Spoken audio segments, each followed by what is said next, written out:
Assalamualaikum warahmatullahi wabarakatuh. Selamat datang di Your Story, tempatnya nonton storytelling movie.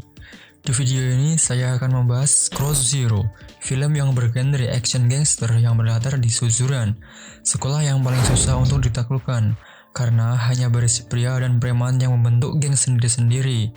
Ya, di sini pelajaran tidak dibutuhkan, hanya kepalan tanganlah yang menjadi tolak ukur mereka. Takia Genji adalah murid pindahan yang berambisi menaklukkan Suzuran. Apakah jagoan baru tersebut sanggup menaklukkan? Tanpa berlama-lama, yos, ikuzo. Cerita dimulai dengan memperlihatkan jagoan baru yang tengah santuy menikmati rokoknya. Dengan tengilnya dia mengganti nama jagoan lama yaitu Tamao Serizawa dengan namanya sendiri, Takia Genji. Scene beralih di acara penerimaan siswa baru. Jiwa muda yang sangat bergejolak membuat mereka merayakannya dengan pukulan. Namun sayang, perkelahian mereka terhenti karena ada kelompok Yakuza yang datang untuk mencari jagoan lama yaitu Serizawa yang telah membuat seorang anggotanya terluka. Orang yang paling songong di sini adalah Ken. Dia banyak berperan di film ini, jangan lupa ya. Lanjut. Namun bukan jagoan lama yang datang, melainkan jagoan barulah yang santuy berjalan ke arah kelompok Yakuza. Karena terlihat songong, para Yakuza pun mengira kalau jagoan baru adalah jagoan lama. Dan naas, mereka bukan tandingan jagoan baru. Jagoan lama yang tengah main kejar-kejaran dengan polisi, tak sengaja menabrak kawat pembatas sekolah. Inilah awal kedua jagoan bertemu. Mereka bertatap muka, berkenalan, saling bersimpati. Namun sayang, polisi menangkap jagoan lama karena menuntun motor dengan berlari tanpa menggunakan SIM. Jagoan baru pun pulang, ternyata bapaknya yang bernama Hidotaki ya merupakan seorang bos Yakuza.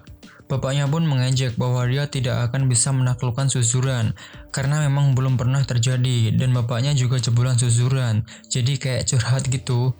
Namun, jagoan baru pun menepisnya bahwa dia sanggup memenuhi ekspektasi bapaknya yang dulu gagal menaklukkan Suzuran. Dan setelah jagoan baru bisa menaklukkan Suzuran, dia berniat menggantikan posisi bapaknya sebagai bos Yakuza. Esok harinya gantian jagoan lama yang sebal karena namanya dihapus. Temannya pun mengalihkannya dengan bermain shogi.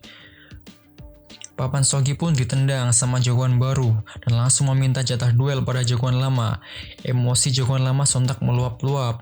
Bukan karena setuju ingin ngasih jatah duel, tapi karena nama kebanggaannya telah dihapus. Tokyo yang merupakan teman SMP jagoan baru melarang mereka berdua dan memberi syarat pada jagoan baru untuk bisa melawan jagoan lama harus membasmi jagoan kelas 2 yaitu Rindamen. Tak lama kemudian dua samsak datang menantang jagoan lama. Sesuai namanya, mereka hanya jadi bahan pukulan oleh sang jagoan lama. Mereka adalah Mikami Kyode, pemimpin kelas 3A. Jagoan baru pun pergi untuk mencari info tentang Rindaman. Tak disangka Rindaman muncul tiba-tiba. Aura dingin yang sangat kuat membuat jagoan baru kita membatu, tak berkutik sedikit pun. Lalu, Ken yang melihat jagoan baru masih mengira jagoan lama, langsung melayangkan pukulannya. Tapi karena sudah terlalu tua, dia menjadi samsak si jagoan baru. Di sini terjadi kesalahpahaman. Ken adalah jebolan Suzuran, dan dia pun mengaku hampir menguasai Suzuran pada masanya. Jagoan baru menganggap Ken adalah mentor yang tepat untuk membantu mewujudkan ambisinya. Siasat pun diajarkan.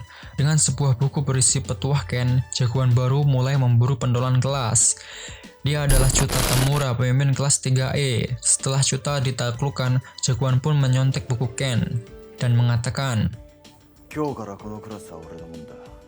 suksesnya jagoan baru merekrut anggota baru berbanding terbalik dengan Ken yang sedang dipermalukan oleh bosnya karena tingkahnya yang so akrab dan dia juga gagal melaksanakan tugas dari bosnya. Payah. Chuta kemudian memberikan informasi pada jagoan baru. Dari kelas 2A ada geng motor yang dipimpin oleh Hideo Bando. Kelas 1 ada trio Ebisuka yang buat onar pas di acara penerimaan siswa baru. Kelas 3B lah sang jagoan sebenarnya yaitu Serizawa Tamao beserta ante-antenya. Dan duo samsak Mikami Kyode dari kelas 3A yang udah gabung ke kelompok jagoan lama. Kelas 3C dipegang Makise Takashi yang sudah beberapa kali kalah oleh jagoan lama namun tak kunjung bergabung. Jadi jagoan baru hanya memegang kelas 3E bekas kelas Chuta, sedangkan jagoan lama sudah memegang dua kelas yaitu 3A bekas Mikami Kyodai dan 3B yang merupakan kelasnya sendiri. Karena tahu kelemahan Makise, Ken pun berinisiatif mencari cewek untuk diajak kencan rame-rame dan tentu mengundang Makise. Mulai dari bocil SMA hingga emak-emak tak membuahkan hasil. Ken yang sempat stres pun terkejut karena jagoan baru bisa mendapatkan cewek dengan mudah. Beralih ke susuran, jagoan lama ditantang oleh kelas 2, yaitu Wasio Gota, siswa barbar yang hanya bermodal nekat. Makise yang menerima undangan kencang datang dengan setelan yang mencolok. Dengan dipenuhi keringat, sembari memakai kacamata, Makise menyaksikan produk susu segar. Dan ya, kelepasan. Jagoan baru pun menahan malu. Akting mereka yang ingin menjadikan Makise sebagai jagoan pun gagal, hingga akhirnya jagoan baru dikatain. Jagoan baru pun menangis karena sangat dipermalukan, namun setelah membelikan Makise celana cewek, mereka tertawa bersama-sama, dan Makise akhirnya menyerahkan kelas C pada jagoan baru. Trio episode berhasil menaklukkan kelas 1. Izaki datang untuk memuji. Izaki menjebak jagoan baru dengan dalih akan bergabung, namun itu hanya alibi, agar pasukannya bisa mengeroyok jagoan baru yang datang seorang diri. 2 kali tumbang namun bisa bangkit lagi dan bahkan bisa mengeluarkan power yang lebih besar. Itulah kehebatan jagoan baru kita. Izaki yang melihat kegigihan jagoan baru memutuskan untuk bergabung dengan jagoan baru. Lalu mereka membentuk GBS, Genji Perfect Seiha. Mereka pun bersenang-senang bersama-sama. Setelah itu, ketika Izaki akan masuk kelas, dia dihadang oleh Tokachi dan pasukannya. Izaki lebih babak belur daripada jagoan baru. Tak hanya itu, Chuta pun diajar oleh Tokachi juga. Jagoan baru ingin membalas, namun Makise menghentikannya karena sedikitnya anggota yang hanya akan menyebabkan kekalahan. Jagoan baru pun membabi buta, menyerang kelas 1 dan 2 untuk merekrut pasukan, namun tak ada hasil. Melihat jagoan seperti itu, Makise sempat keluar dari GBS, dan tak lama pun masuk kembali. Ken yang dipanggil bosnya diperintahkan untuk membunuh jagoan baru yang merupakan anak dari saingan bosnya, yaitu Hideo, si pemimpin Yakuza Ryusekai. Bukannya membunuh, Ken malah ngasih tahu bapaknya kalau anaknya diincar bosnya Ken. Untuk mencegah GPS berkembang, Tokachi membujuk Bando untuk menculik cewek teman jagoan baru. Namun, itu hanya alibi. Bando tidak melakukannya dan Tokachi sendirilah yang menculiknya. Jadi, Tokachi berencana untuk mengadu domba GPS dan geng motor. Namun itu gagal setelah jagoan tahu Tokachi lah yang menculik temannya. Jagoan lama marah dan memukul Tokachi. Situasi pun memanas. Kedua kubu menjadwalkan pertempuran pada jam 5 pagi.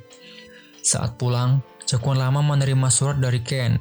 Bapaknya menjelaskan bahwa Ken lebih memilih mati daripada harus membunuh jagoan baru. Ya, di sini jagoan baru langsung mengambil katana dan berniat menemui Ken. Mungkin jagoan baru juga siap mati kalau dibunuh oleh Ken agar bisa menyelamatkan nyawa si Ken. Tapi si bapak menolaknya dan menyarankan agar jagoan baru tetap hidup dan melanjutkan mimpi Ken, yaitu menguasai suzuran. Konflik puncak pun terjadi. Ken yang mempertaruhkan nyawanya dengan menerima hukuman dari bosnya, Tokyo yang melakukan operasi, GPS dengan 70 anggota melawan jagoan lama yang mempunyai 100 anggota terlihat tak imbang, namun pertempuran tetap terjadi. Diiringi dengan hujan yang lebat, kedua pasukan bertabrakan. Pukul, tendang, jatuh. Pukul, tendang, jatuh. Pasukan jagoan lama sangat mendominasi. Dia pun bisa duduk santai. Namun gemuruh geng motor merubah segalanya. Mereka berpihak pada GPS. GPS yang tersedut kini bisa mengimbangi pasukan jagoan lama. Pada babak akhir, dua jagoan pun bertemu. Mereka bertatap muka dan langsung saling pukul, tendang, pukul, guling. Tepar, pukul lagi, tendang. Dengan ultimate-nya, jagoan baru pun bisa meng-takedown jagoan lama.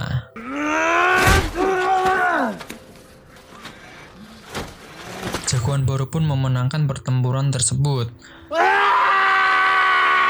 Tokyo pun selamat setelah operasi, dan Ken juga tidak mati karena ditembak saat menggunakan jas anti peluru yang diberi bosnya.